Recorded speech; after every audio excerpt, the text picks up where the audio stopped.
Hi, Rich Cole back again. Rich is talking. I am kind of late in getting back to you. This is the first podcast after the great election. I'm elated. I was in so much euphoria. I just couldn't think of what to have a podcast about. What am I going to talk about? I can't. I can't talk about the opposition, Harris, and what Trump should do to win. Can you believe how much he won by? I can't believe it. I'm so happy. I'm so happy.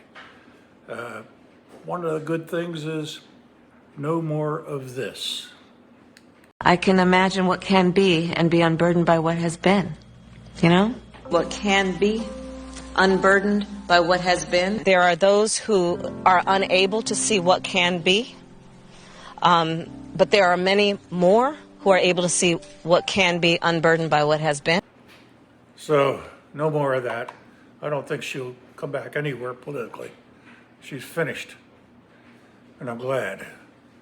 So we'll be going on. Life will be like this now, where CNN, for example, is coming out right away with news about things that will happen under Trump, which aren't good. Listen to this. Some of the names that we'll show you, there is new reporting tonight on some of the moves he's already making, as well as talks that some in the government are having about worst-case scenarios involving him as commander-in-chief.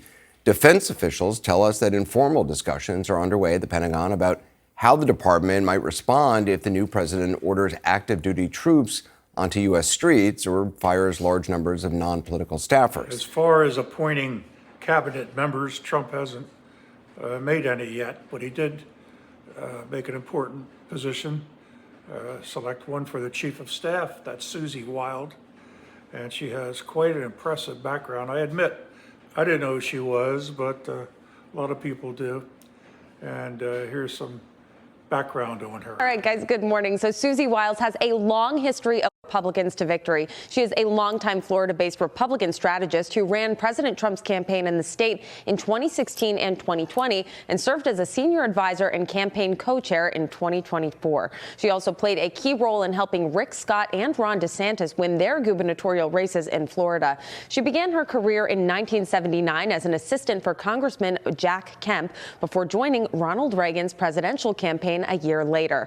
Despite her huge role in the GOP, she is rarely seen in the media. Trump and others have called her the Ice Maiden because of her powerful yet unknown role in the party. And a fun fact, she is also the daughter of legendary NFL broadcaster Pat Summerall. Trump says Susie is, quote, tough, smart, innovative, and is universally admired and respected and will continue to work tirelessly to make America great again. He says he has no doubt that she will make our country proud. I was listening to Charlie Kirk, who you'll get to know. I'll get him on my podcast. He's a really great guy.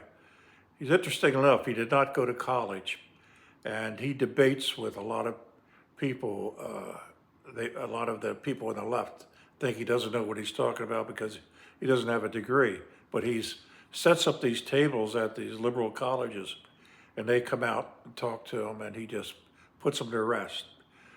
So I'll be putting some of his work on one of my podcasts, maybe the next one. But the reason I bring up his name is he was talking to Megyn Kelly yesterday. He was going down to Mar-a-Lago. Trump advised him to come down and talk to him. And one of the things he'll be working on is the Department of Education.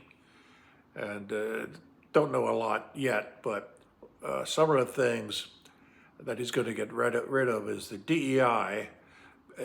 That's diversification, equity, and inclusion. A bunch of crap. They're going to get rid of affirmative action.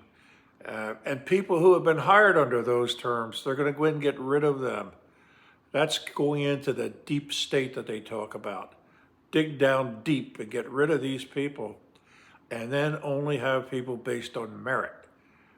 They have to earn these positions. They're important positions. You can't just say, oh, this is the first black communist, LBQ2, whatever that is, that's ever served in this post. That's how Biden was doing it. Everyone was like that. It was disgusting, the people he appointed. They were all weird looking. Not all of them, but a lot of them. And they shouldn't have been in those positions. So that's going on with the Department of Education. It's going to be interesting what happens going forward in other areas of the cabinet. I'd love to see who he's going to appoint. He did come out and say he was not going to appoint Mike Pompeo or Nikki Haley to anything in his administration. I don't know. Well, I see where Pompeo had said some kind of nasty things about Trump while Trump was out of office. And then Nikki Haley ran against Trump, so I guess that's why he's not happy with them. I think he should have brought Nikki Haley on somewhere because a lot of Republicans like her. I did a little work on putting together the Electoral College maps for the last three presidential elections, including 2024. I just thought it'd be interesting. Here goes. This is a look at the 2016 electoral map when Clinton lost to Trump. You can see Trump has 304 electoral votes versus Clinton's 227.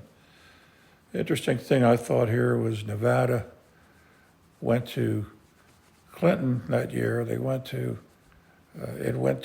Trump in 2024. Now this is the electoral map with Biden versus Trump, which of course Trump lost. Shows you how the country looked. Georgia went to Biden. It did go to Trump.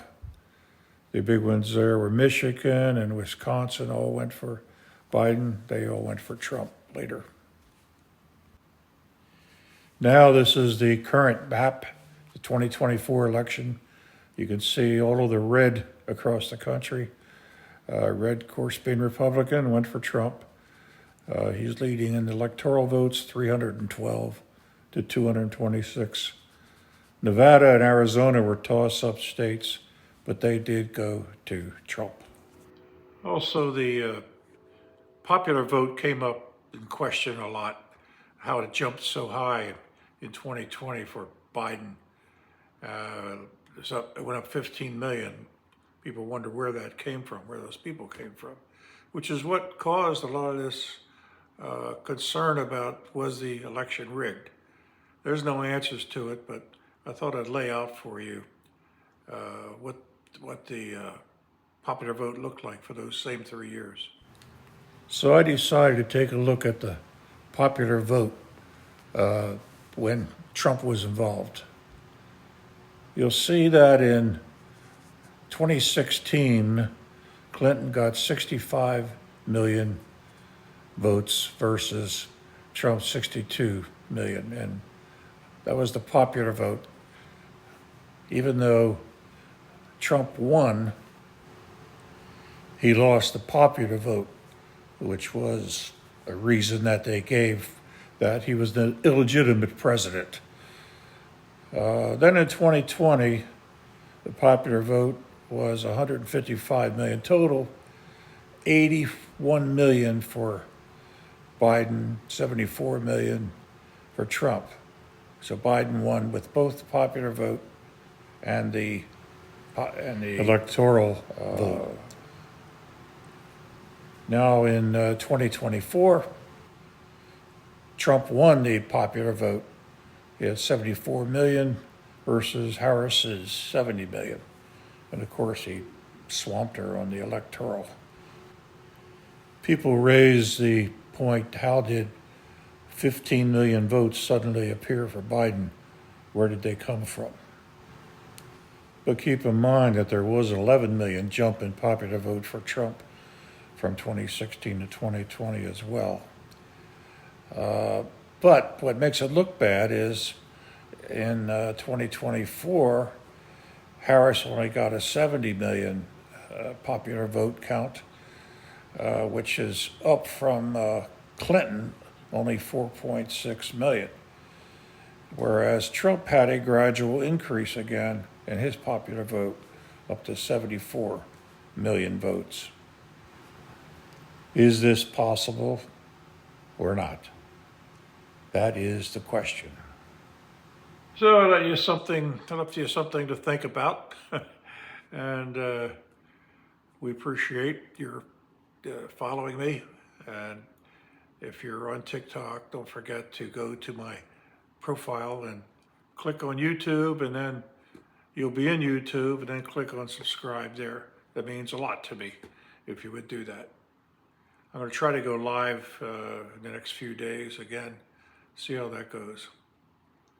Bye now.